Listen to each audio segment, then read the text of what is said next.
Pops in a Pod, episode 13, COVID 19 India Lockdown, part 3. Hi, Peter. What's happening?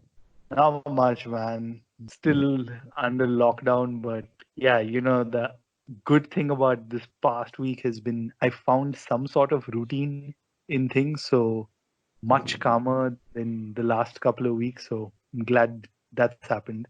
How are things with you? Yeah, same old, same old. I think you've picked the right term that things are now falling into routine, and it's going good in terms of just the way the day is progressing. And it's interesting because this is our fourth coronavirus slash COVID-19 episode on Pops in a Pod. I would have never imagined that we would be speaking about this topic for an entire month. So yeah, that's how the lockdown is going right now, if I can say. Yeah, man. I mean, when we spoke, we didn't think that things would get as bad as they are right now. And now that we are in the situation, I'm just wondering what it's going to be like, say, 2, 3 weeks from now. Will things ever be the same again? Correct. I mean, today is 8th of April. We're almost approaching midnight, so it'll be 9th April soon. And from what I understand, as per the official government mandate, 14th April is the last day of the lockdown. So technically, we are in the fag end of the lockdown. So definitely looking forward to what 14th April is going to look like outside these four walls. But again, we don't know, right? The severity of the cases are going up, the numbers are going up.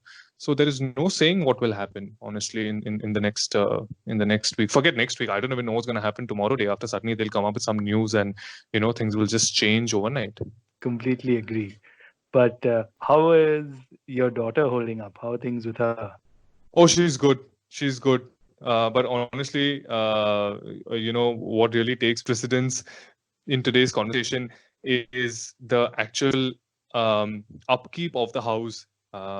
I think it's one of those very rare, or in fact, the first time I've actually thought that I wish I had a smaller house, because yesterday I was cleaning all the rooms and I was like, oh my God, this is backbreaking. Literally, this was the experience of cleaning the house was backbreaking.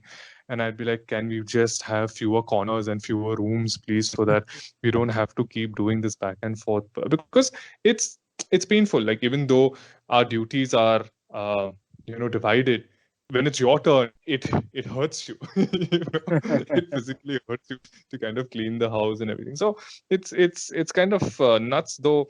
It keeps you busy. It keeps your mind busy, even if it's something as simple and mundane as cleaning, or washing, or doing the dishes, or whatever it is. It just keeps you engaged. So in a way, that's good. Coming back to my daughter, one thing that I have noticed is that she has completely recovered from these bouts of flu that she used to have every time she would go to the play group, because she was exposed to so many children.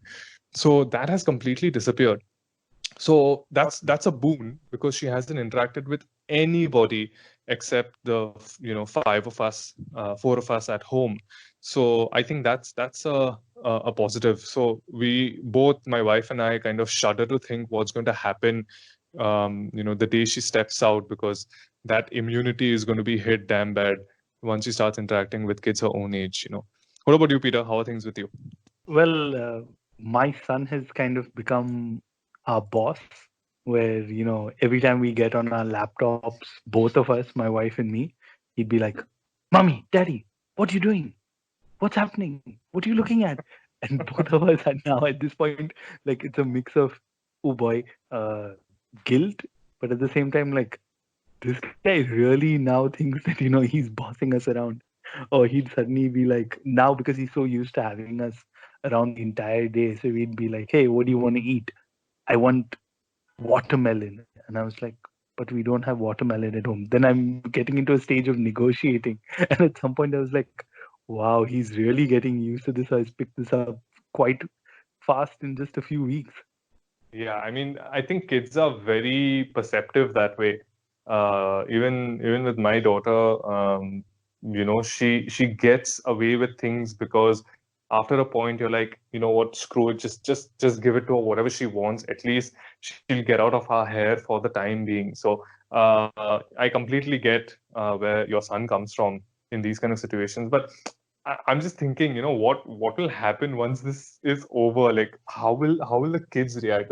That's always going to be that little question in my head, that how are they going to behave? How are they going to react to this? Because for them, it's like a holiday, right? And I keep True. drilling in her head that this is not a holiday. Right? So she gets Yeah. it. She gets that, okay, coronavirus, and she'll keep throwing it in our faces. Don't go down, coronavirus will catch you or something, she'll say. Yeah, man, Nadir. And I can totally agree, and I see completely where you're coming from. But one thing is, we had a great response last time to a few guests who were parents and also non-parents. But this time we thought we'd get some more parents on board to share their experience of dealing with the lockdown and also work and kids at home. So Nadir, why don't you introduce our first guest for us? Yes, so our first guest is Amol Gaikwad. Amol is an avid listener of Pops in a Pod. In fact, he told us that every time he goes for his early morning runs, he starts listening to our podcast, and that's how he started listening to more and more episodes. So we are very happy that we have a regular, and he reached out to us, and he had to say some really nice words, kind words about the podcast. So we thought, hey, why don't you come over and tell us your story? So the interesting about Amol is that he's a stay-at-home dad, and he's done that for close to 3 years. So we chat to him about this whole lockdown because technically he is used to working from home. So let's hear it from Amol. Lockdown was pretty interesting. Since I've been working from home for a while now, it's about three years since I've been working from home. So, I think my family was pretty adjusted to the routine. It's just that now, we have to do a lot many household chores along with handling the kid, along with the office work, and along with the rest of the stuff. So I just feel that the work has kind of increase 2x from what I was doing, because now I have to engage my kid 24 by 7, whereas earlier he used to go to a play school for like 3 hours, and where then I used to get some chores done or get some office work done or whatever, and then he used to come, and then we I used to make food and then put him to sleep. But now it's just completely different, where I have to manage to sneak out time, to figure out, okay, when can I get some calls done or when can I get some works done. So I think from a adjustment perspective, I think he was pretty used to seeing me all the time at home. So I think that was pretty okay. So he knows if I'm working, he doesn't disturb me at all. But I think the rest of the stuff was a little difficult, because the maids weren't coming in, and we really had to. And even for my wife, because she was pretty much very much used to leaving the kid with me all the time, and she could come back home late from office if she had some meetings or something like that. But now it's kind of, she also gets to spend some time with my son. So I think that's the only difference, I would say. That's So in the last couple of weeks, with the lockdown, uh, has there been any, interesting or memorable moments with your son that you've noticed? So yes, absolutely. So earlier our schedule was that we used to get up. We had a morning preschool for him, so we used to drop my wife to the station, and then I used to go drop him to the school, and that's pretty much was the schedule. So he was pretty much used to getting up, getting ready. At times we would just be doing all of this in like a 45-minute time span. So how crazy mornings are.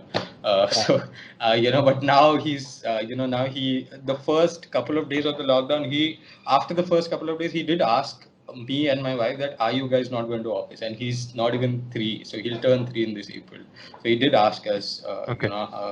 you guys are not going to office, what's happening? I mean, he didn't ask what's happening, but he said, are you guys not going to office? And we had no answer. But he now he gets to see both of us and he's a hyperactive child. He's literally a hyperactive child. So we have to be. There are times when he's gone and put in the lockdown period. He's taken a full bottle of hand sanitizer and he started playing with it and he's emptied the hand sanitizer, and we cannot shout at him and we cannot do anything about it. So there are fun times. We've seen him within the 15-day period. We've seen him become a little more mature because it's being with him for 24 by 7. He started to understand that we can't be with him all the time. So I have seen him go play by himself. He has a cycle. He rides a cycle in the house, and he goes and plays, and he'll come and ask some very intelligent questions, and he'll go and play on his own.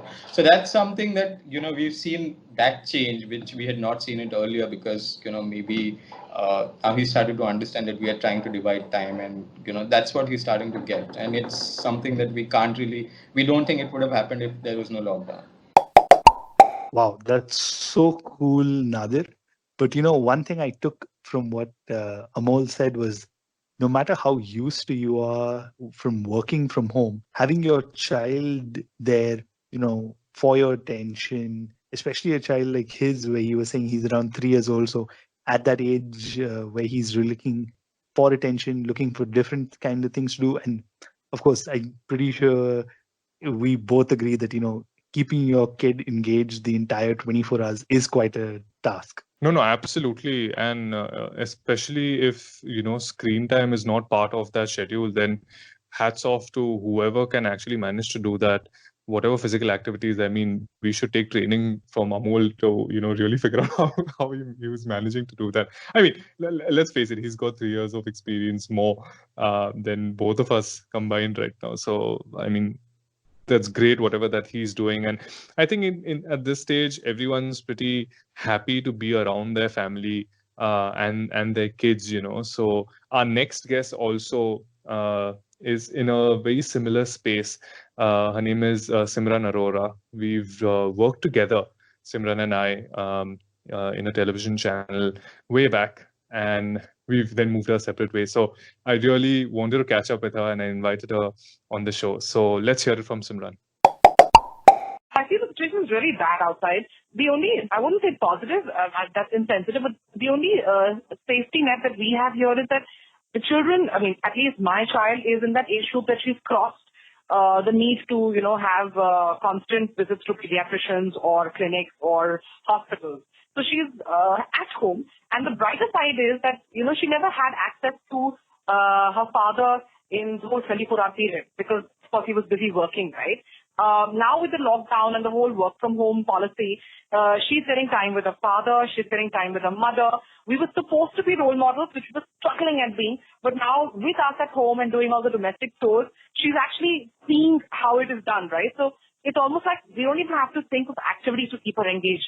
It's pretty much the daily stuff that we do, which she's watching us do and picking that up so beautifully that it's amazing to see her grow that way. So it's like from small things, for example, cleaning the house, to laying the table, to maybe washing clothes and putting them on the clothesline.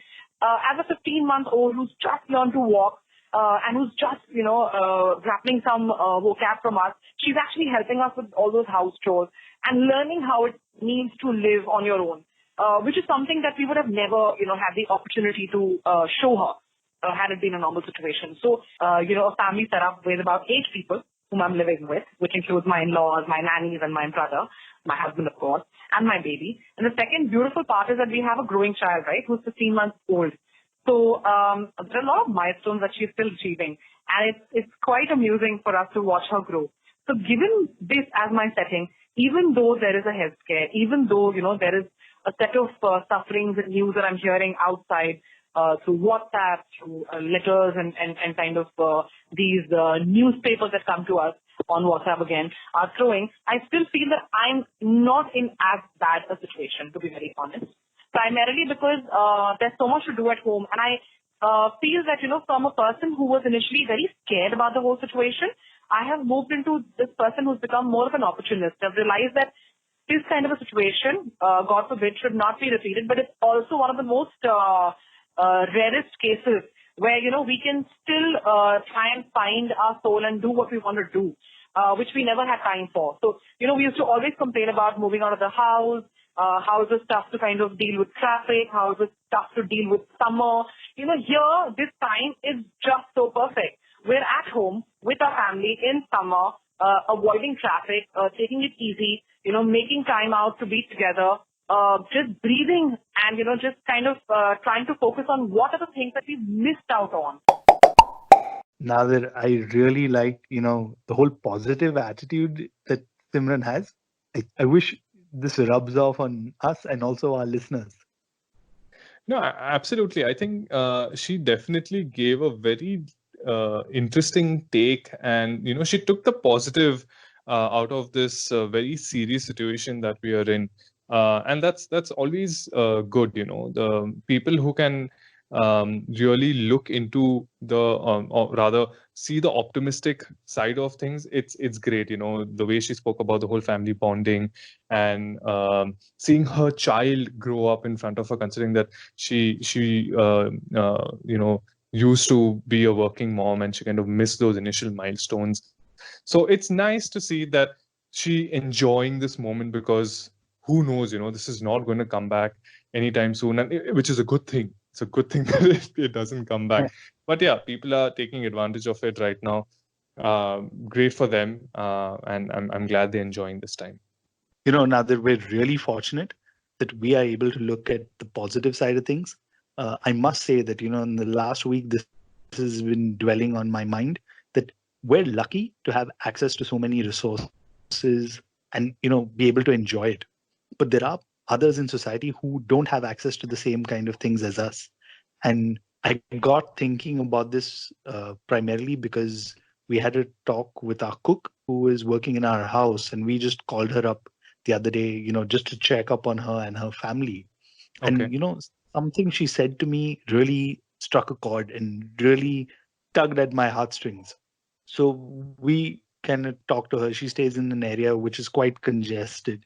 And she told us that, that area they had detected a COVID-19 case.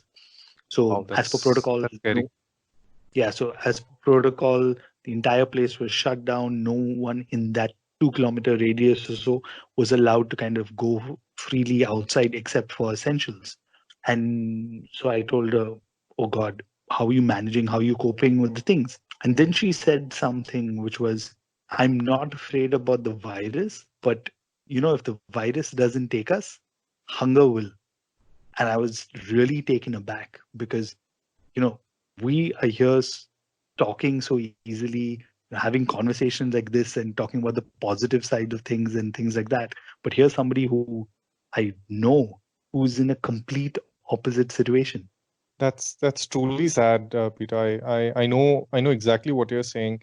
I mean, it would be stupid of me to even say that I can completely imagine what they're going through, because I can't. We belong to a certain section of the society.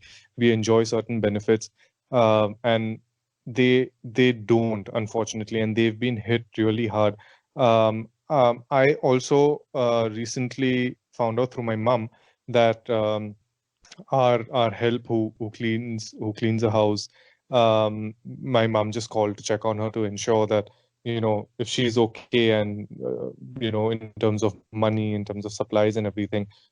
She said it's all good, so far so good. I'm really not facing a problem right now, but I will eventually. And the problem is that she doesn't live close to her house. She lives really far away. Like, she has to take the public transport, the local train, to come home, and that's a good 1 hour 15-minute travel. So even if we want to arrange for someone, or even if even if I have to go to her place and give money or supply, I can't do it. It's physically not possible for me to do it.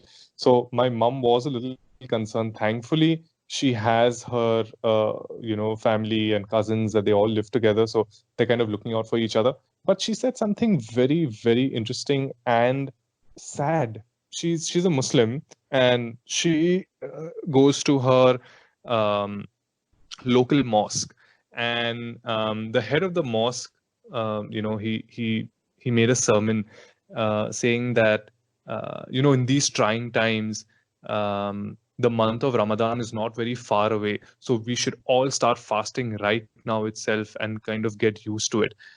And it just got me thinking that he's found a very unique way to kind of sort of bring this entire situation by telling them that, okay, you know what, start skipping meals because that's the only way we're going to survive. So have one solid meal and try and sustain for the day. But he just did it in a very smart way. He did not tell the people directly to stay hungry. He just kind of put it, under the garb of a sermon, and he did it. And like one part of my mind wants to say that's clever, but the other part is saying that's just sad. I mean, that's the section that is going through so much trouble, and what is it that people like us can kind of do apart from donations and all? Like, what is it that we can do?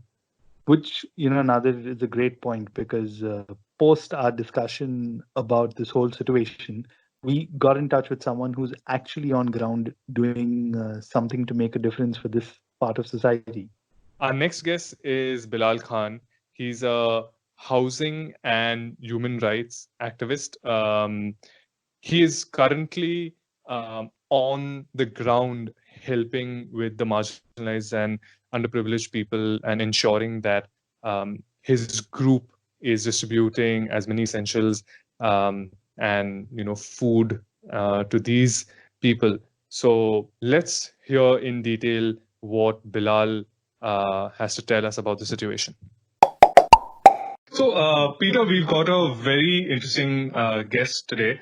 His name is Bilal Khan, and he represents an organization, Ghar Bachao, Ghar Banao Andolan. He is a human rights and a housing activist. Bilal, thank you so much for your time and coming on to our show. Yeah, most welcome. So, Bilal, tell us a little bit about yourself before we kind of jump into, the obvious lockdown situation that we are facing. Yeah, I'm basically I'm working in slum more than 5 years. My focus is on the housing crisis that is being faced by the slum dwellers. You see, housing has been reduced to a commodity, whereas it is a basic necessity. So these slums are almost always facing threat of eviction. Their settlement get demolished. So to ensure that poor get at least a minimum shelter, we work for their rehabilitation right and also ensure that they have basic amenities like water, sanitation. I also work in the sector of with children, provide them recreation spaces which are very rare in slums because of the space crunch. Correct. So this has been my work. I fight cases in Human Rights Commission. I also help lawyers to fight cases in the high courts wherever there is a threat of eviction. And we have recently won a major case where the rehabilitation site was constructed in a toxic neighborhood of Bombay. So those people who were shifted in that neighborhood were re-shifted to a better place after a campaign which went for 3 years. So that how I got involved, which is my engagement with the slum dwellers got me involved in the relief work that I'm doing currently because they anticipated already about this situation. Okay. And so they had this idea that they will run out of food, they will lose their livelihood. So that's when we started preparing for this crisis. Okay. And so we started with the communities we were actively working with, and then we expanded our scope as soon as we started getting more support from the from friends, from donors. So yeah, so that's how we expanded, and we have apart from Bombay, we have also provided relief in MMR region like Digha, Kalwa, Uran, and Navi Mumbai. So and we have applied several filters in order to ensure that the help and the relief reaches to the most vulnerable, most marginalized section and persons. So we are providing dry fruit ration to um, the non-ration card holder because if you have a ration card, you get ration at subsidized rate. But if you don't have a ration card and you belong to economically weaker section, you can't afford in this lockdown if you have lost your livelihood. That's right. So we are providing to non-ration card holder, we are providing to single women-headed household, widowed women, widowed and women who are divorced, migrant workers, transgender community, and also to community which are in far off places, like in the middle, like there are community which are very visible, especially in the footpath dwellers, those people who are living, who were earlier living under the flyover, but there are settlements, slum settlements, which are in the interior of the city and are not very visible. So we go to those areas. Like today only we went to Kandivali and Malvani, and those our vehicle was not able to enter those narrow lanes, and we have somehow managed to reach there and provide the relief. And they were these today's the 12th day of our relief work, and Okay. when I went there and asked people about how much relief have they got from the government or from any voluntary organization, they said nothing have, no relief has been they have not received any relief so far. I can imagine. Yeah. Bilal, Yeah. have you come across? I mean, you mentioned single women and divorced Yeah. women. Have you come across, within these communities, children, and what is their state right now?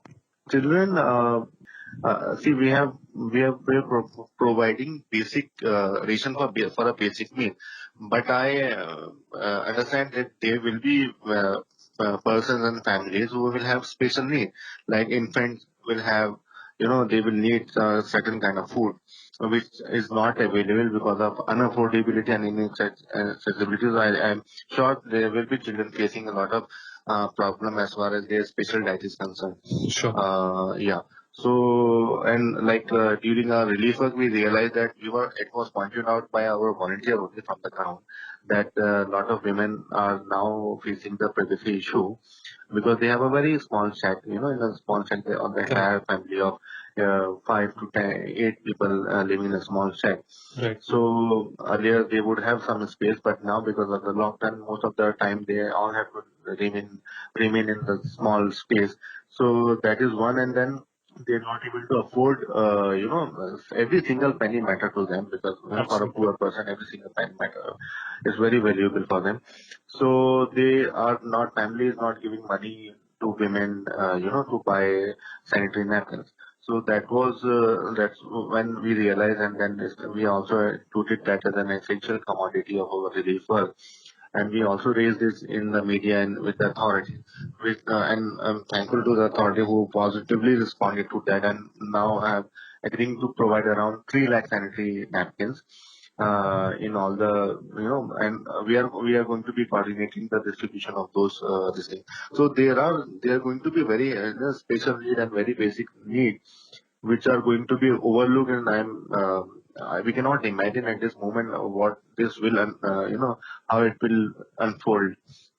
That's This really crisis. that's It amazing will what be you guys are every doing. household will have some kind of story. So especially the poor household, because you can't cater with a small food kit. You can't cater to the entire all the basic need of a family. No, absolutely. So So you all have gone beyond food and giving, yes, other basic we are also commodities as well. providing protective gears to the doctors, and also in the slum committee providing masks, soap, and gloves sometimes. Okay, that's great. Yeah. So, one last question, Bilal. I want to basically help our listeners understand that if they want to contribute in any way, in any form, how does one go about doing that?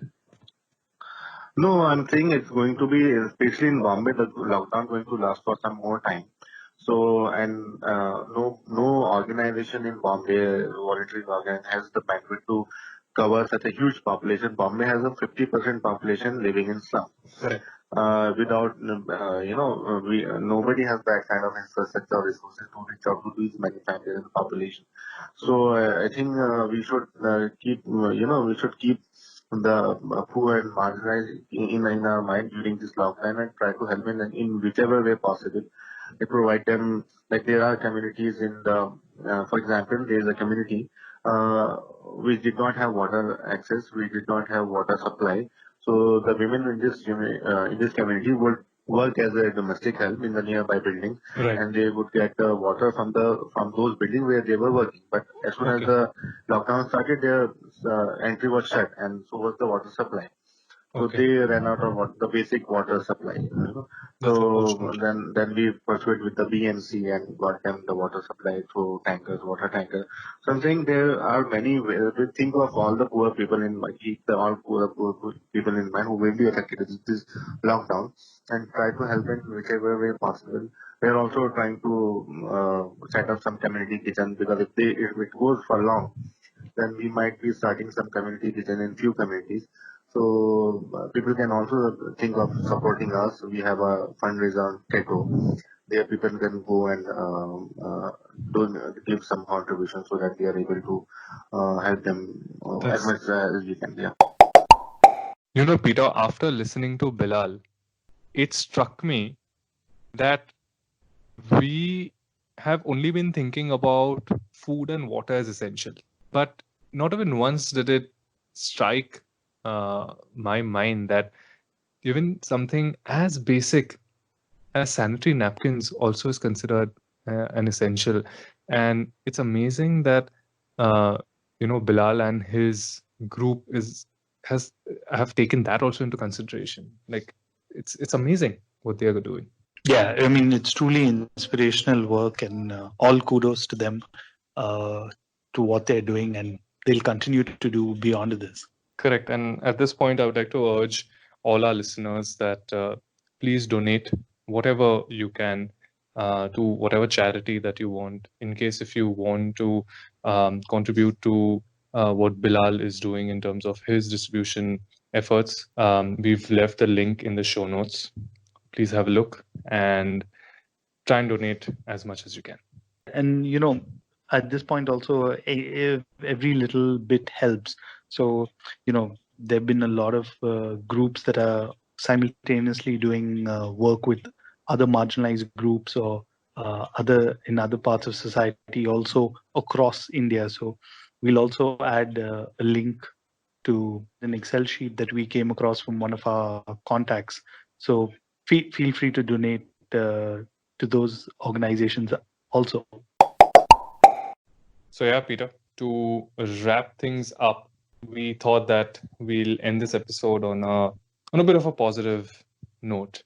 So what we did was that we asked our followers on social media and some of our friends and family members that what's the first thing that they would do once the lockdown ends. Let's hope soon, considering we are just 1 week, less than a week away from it. So, what would be that one thing, or rather, what would be the first thing that they would do once the lockdown ends? We got both Amol and Simran to give us their responses. So let's hear that first. Oh, I just want to go on a road trip with my son and my wife. That's the first thing I want to do after the lockdown ends. We are quite avid travelers, so every time, and we've been traveling with him, since he was about 6 months old. So that's the first thing I would want to do, and we were planning to drive down to Indore for quite some time. In fact, just before the lockdown, we were in Goa. Thankfully, we came back just in time before the Janta curfew. The week before Janta curfew, we came back and the lockdown happened. So yeah, that's the first thing I would do. We hop into the car and drive down. Wherever. There's no set destination. We'll drive down somewhere and then come back after 2 days. So, two things, and they're both associated with food because that's my first love. The first one is, of course, stepping out and, just maybe grabbing a Domino's pizza. Uh, that's on the personal front. That's But very like specific. yeah, like I've been craving for Domino's pizza. I don't think I would have craved for something so much even during my pregnancy days. So, and clearly I don't have the skills to prepare the right kind of perfect Domino's pizza at home. So yes, it is Domino's pizza. And also, like I said, that the work that I'm doing, I just want it to get started. I want the events to get going. And I think the prep time is going to get soon over and it'll be show time. So I'm kind of ready to, get down and get on the field and do the work to kind of be out there and be present. Interesting. Amol wanted to take a road trip. I think for me also, that's somewhere there in my top 3-4 things to do, but not a road trip. It's just that I want to get in my car and just drive a distance, maybe just to kind of feel good back in the Bombay traffic. And how incredible it feels to kind of move bumper to bumper. And Simran had a very specific ask of having a Domino's pizza. It's almost uncanny that somebody would be that specific. But hey, I mean, lockdown does strange things to people. So yeah, I mean, who are we to judge? And the good thing is that she wants to kind of get back to her startup business and start kind of getting the wheels rolling on that as well. So that's good. That's a good thing. I'm similar to Simran in a certain aspect. That I would really like to go out and have a meal and just, be outside around people. It's kind of strange after 2-3 weeks of, how much you like your own food or your own cooking. You do get a bit bored of it. True, absolutely. I think majority of the people out there would want to kind of get out and eat and get inside the restaurant and order their own food. Like, I'm one of them. I know my wife is the other person. But Peter, let's read out some of the responses that we got online when we posed this question. Yeah. So we had one person say that they'd like to go out and buy more books. So yeah, that's pretty cool. Someone is going to get dental treatment done. So I hope that's not too serious. Oh yeah, and we had someone else who again wanted very specific food from a certain restaurant. So yeah, I can see a trend of foodies over here. And yeah, someone wanted something as simple as go drink a beer. Nothing wrong in that. Absolutely. Grabbing a drink, I can totally imagine, like, even if you're stocked up at home, it's just the feeling of going to, a bar or a club or, wherever you get your drink. I think that's definitely a cool, that's a cool ask. Some of the responses that I read, couple of people said that they want to go out and pray, at their preferred religious place. So I guess it must be like a thank you to God, saying that, okay, we are out of this all alive and healthy. One of them was so pointed, I almost I had to rank him, where he said that I'm going to focus on my business. I'm not going to meet any of my friends. I want to make sure that my business is in place. And I was like, wow, man, that's really specific, and that's like very goal oriented. No, I'm going to do this, and I'm going to do that. Like, I mean, good for you, man. Kudos to you. I also got very similar responses where I want to buy makeup. I'm going to go out and eat in restaurant. I want to go shopping. I asked my daughter what's the first thing she wants to do, and she said, I want to go to the mall. I said, what? Like, yeah. and do what? I want to buy some this very specific a yogurt-based drink that we get her. So she remembered that and like, I want that. I said, okay, wow, that's crazy. But Peter, the funniest thing is that both of us combined got so many responses that actually said, we are going to stay at home no matter what. Yeah. And I think that is kind of what I'm afraid of, is that, after a few weeks, people have got so used to staying at home. People might not actually step out, or they'd be afraid of stepping out now. Well, let's hope that that's a very personal choice and not something that's been mandated by the government. And I just hope everyone's safe at home right now. Please don't get out. Take as much precaution as possible. And this shall too will pass, as what everyone seems to be saying right now. So take care. And if you have any feedback for us, if you would like to write to us, please do so on popsinapod@gmail.com. And you can also reach out to us on social media by just searching for Pops in a Pod. All right. Thank you so much for being patient with us. I hope you've enjoyed this episode. Let's hope that we don't have another Corona special next week. Yeah, I hope so too. All right, Peter. See you soon. And thank you so much, guys, for listening.